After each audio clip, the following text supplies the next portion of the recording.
And Canadians are sharing this message. They're telling people, even people that have voted Liberal for the Liberals in the past have said, we had enough. We've had enough of, as one of their backbench said, this woke stuff. Canada was a very stable, middle-class country with reliable institutions. To say that's gone is to say almost nothing. In the last few years, the sexualization has become militarized. This person telling you that you had the right to die must have been one of the most awful things that anyone could tell you after all of the things that you've been through. Yes, I think that if I want to live. Canada's once proud reputation is rapidly fading as it grapples with countless pressing issues. Justin Trudeau has turned late father and Prime Minister Pierre's liberalism on its head, resulting in transgenderism for children, easy drug access for addicts, state-assisted suicide for the non-terminally ill, and censorship against non-conforming opinions. The media's obsession with the government's drug policy has effectively diverted attention away from the more fundamental problems of eroding free speech and declining individual rights. The nation's economy is on the brink of collapse as housing costs outpace salary growth, leaving Canadians with decreasing disposable income. As Canada surrenders to its woke ideology and further restricts individual freedoms, the potential for a mental health crisis looms large. In today's video, we will explore how wokeness is literally killing Canadians and destroying Canada's economy and culture. But first, what does it mean to be woke? The term woke, or being woke,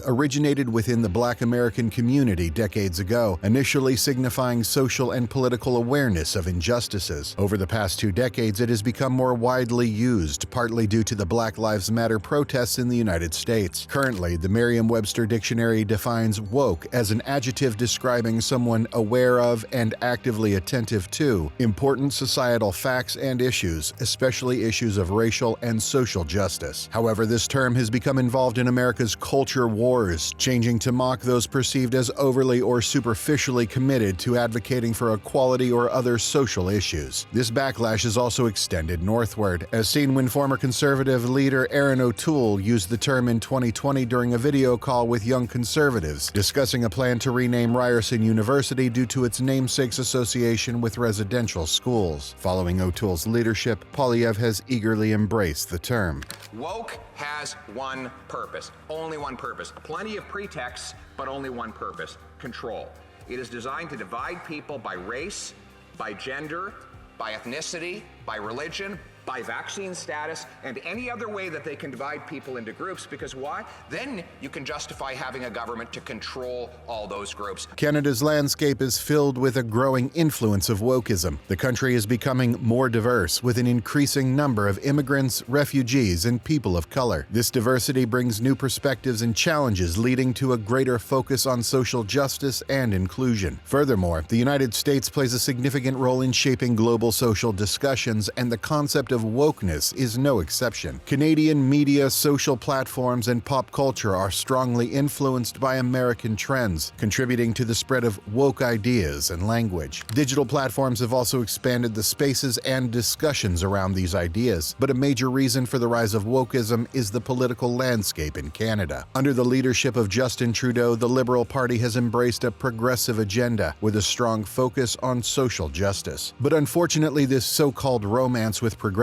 and wokeism has made Canada more divisive than ever. And for this very reason, wokeism is damaging Canada socially and culturally. To begin with, the Canadian government's emphasis on progressive policies has led to a reallocation of resources towards various social justice initiatives, including promoting gender identity education in schools and addressing the rights of marginalized groups. While these initiatives aim to foster a more equitable society, they have also sparked concerns about the prioritization of certain issues over others. Some Canadians argued that the focus on social justice agendas has diverted attention and resource away from more pressing concerns, such as the ongoing economic challenges of inflation and the rising cost of living. They contend that addressing these economic issues should be a priority as they directly impact the well-being of all Canadians. The emphasis on gender identity education in schools has also sparked debates about parental rights and the role of schools in shaping children's understanding of gender. Some parents express discomfort with the idea of their children being exposed to gender identity concepts that may conflict with their personal beliefs or family values. They argue that parents should have the primary responsibility for guiding their children's moral and ethical development. Many Canadians are also horrified by the use of puberty blockers in children and the promotion of biological men in women's sports. Plus, the implementation of other progressive policies such as the legalization of small amounts of hard drugs in Vancouver has raised concerns about potential negative consequences. While the intent may be to reduce harm associated with drug addiction, critics argue that such policies may inadvertently exacerbate the issue by enabling continued drug use and hindering efforts to promote rehabilitation and recovery. This is also overwhelming the health sector as more and more drug addicts seek help. Wokeness has also morphed into a form of cultural imperialism, imposing a narrow and rigid set of beliefs and language rules. It has led to the rise of cancel culture, a phenomenon where individuals are ostracized and subjected to online harassment for expressing dissenting opinions or engaging in behaviors deemed unacceptable by the prevailing orthodoxy. Often described as a form of modern-day censorship, cancel culture has far-reaching implications for individual liberties and societal discourse. The fear of being canceled can stifle open dialogue and self-expression, as individuals may hesitate to voice their opinions if they fear repercussions. This chilling effect is occurring in Canada, ultimately eroding the pillars of a democratic society. Part of the woke culture in Canada is also seen in the form of its highly lenient euthanasia laws. In 2016, the ruling Liberal Party sanctioned legislation allowing assisted suicide for terminally ill individuals. The following year, the scope of this law is set to broaden to include those grappling with mental health issues. With the declining influence of Christianity across the country and a rising commitment to concepts like bodily autonomy and personal freedom by liberal forces, a new dystopian reality is taking shape. The proposed expansion of this program has stirred up controversy, raising worries that it could become too simple for vulnerable people to opt for assisted death in Canada. Recent reports have added to these concerns, indicating that for some, death is seen as a temporary solution to problems in the social safety net. Wokeism isn't just about culture, it's affecting Canada's economy too. Firstly, supporting social causes can be a risky move for companies. They might believe that publicly backing a certain issue, like LGBTQ rights, will attract more customers, but it could also lead to boycotts or even vandalism. A prime example of this is Bud Light's failed ad campaign featuring transgender influencer Dylan Mulvaney. The controversial ad campaign enraged Bud Light's conservative customers, eventually leading to the parent company, Anheuser-Busch, to lose $27 billion